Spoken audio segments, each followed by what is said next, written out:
This is a story by Deidre Mconnelled in Dallas, Texas.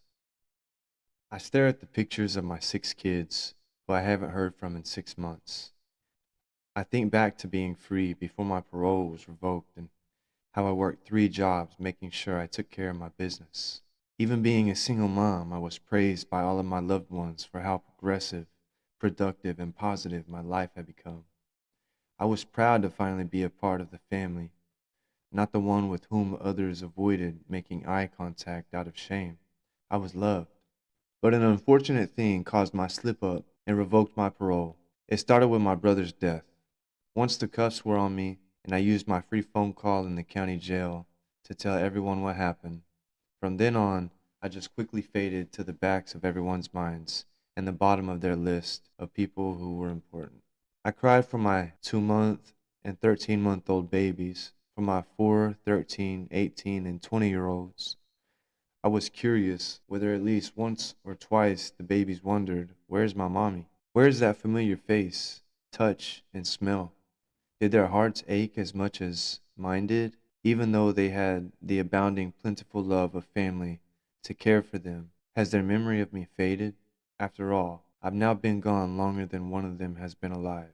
When my feet hit TDC grounds, I had to busy myself with tasks to keep my mind occupied.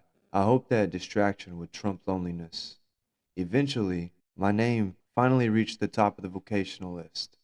6 hours per day in class, 2 hours per day exercising, a couple of hours of reading, and some days a movie on the Securus tablet. I filled my days with intentional tasks, but couldn't escape the nagging sense of abandonment and loneliness that enveloped me at night. I needed some free world interaction, even if it wasn't my family. I put a profile up on a writeaprisoner.com and got a couple of pen pals.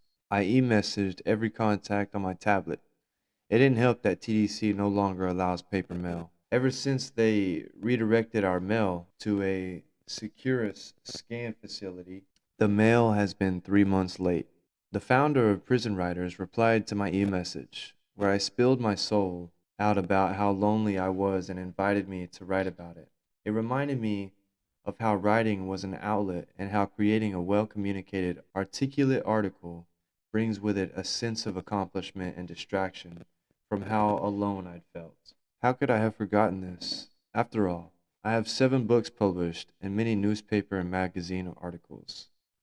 The dictionary defines alone, loneliness, as desolate, sad from lack of companionship or separation from others, without company, aid, or support. I once heard a quote that goes, "No man is an island."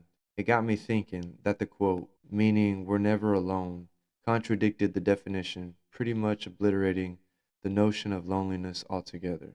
Then why does anyone feel lonely? I deduced that loneliness wasn't just a feeling, objectively speaking, an idea, and a matter of perspective, speaking like a true intellect. I looked around my dorm again, and although my cubicle area and consciousness clearly resembled an island, my psyche picked up a pencil and found a companion in words. But I still find the emotional aspect of loneliness captivating and consuming. I continuously open the e-messaging tab on my tablet to see if there's still life out there.